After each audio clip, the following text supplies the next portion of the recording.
நாற்கால புத்தி கொண்டு எல்லாம் உங்க முகத்தை கண்டாலே அது விருப்பம் இல்லை, சிநேகம் காட்டும். நீங்க சம்பாதிச்சு சிற்பத்திலிருந்தே சம்பாதிச்சு உள்ளவங்க கையில வந்த பணம் ஏராள பணம், விட்டது ஏகப்பட்டது, இருப்பது கொஞ்சம். உங்களை கிட்டிய பாகம், அதாவது ஐசியமான பாகம், ஆண்டவர் மனசுள்ளவங்க. அடுத்து வேளாங்கண்ணி மாதா வர்றாங்க, உங்க காரியங்கள்லாம் விஜயமாகும். 7.5 வருஷமா பொல்லாத நேரம், ஃப்ரெண்டு கூட்டு ஒரு விதம். மற்றவங்க வர என்ன வாங்க கேளாங்க, தன் சொந்த புத்தி, தெய்வத்தை நம்புங்க, தன்னை நம்புங்க.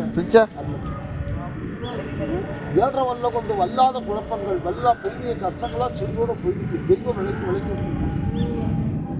பெரிய சமயத்தின் குழப்பம் தான் கீழே விருத்தியாக்கியது. நல்ல புத்தி சமாத்தி, ஜோதி சமாத்தி உள்ளது, ஒன்று விடையில் வெளிநாடு, பல சாமாத்தி உள்ளது. 84 வயசு இடையில நடக்க தெரியாத காரியங்களை நடக்க தெரியாத காரியங்கள் ஒரு துன்பம் இல்லை. இப்போ மனம் ஒவ்வொரு சங்கடத்தில் வெற்றி, கடலின் அளப்பு போல துன்பத்திலேயே அளப்பு, ஒரு சுத்தம் இல்லை.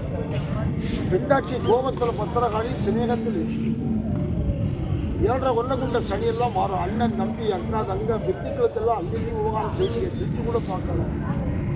விதி உங்கள் விதியிட்ட சமயம் கொண்டு பயங்கர கஷ்டத்தெல்லாம் கழிச்சாச்சு. விதி ஒரு கஷ்டம் இல்லை. ஆலோசனை பண்ணாலும் சூழ்நிலை ஜெயிக்க, வேலை, ஜோடி, பணம், வாழ்க்கை உயர்ச்ச நல்லா இருக்கு. ನಾನು 45 ವರ್ಷ ಅಲ್ಲಿ 45 ವರ್ಷ ಅಲ್ಲಿ